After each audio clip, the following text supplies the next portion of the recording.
Okay, students, so here is unknown number 2 for experiment 9, molecular shapes. Notice in this particular Lewis dot structure, again, they're not showing all the lone pairs. There'd be a lone pair right here on this nitrogen.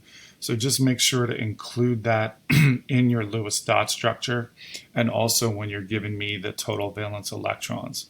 The other reason why I like mole view again is I have multiple central atoms. I have carbon and nitrogen. So you will be telling me the molecular geometry of both of those.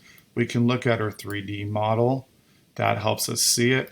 And we can see also that the atoms are color coded. So you can see that the carbon is black, the hydrogens are white, and the nitrogen is blue. And it also shows you, what the molecular geometry is here. So hope that helps, and see you in the next video.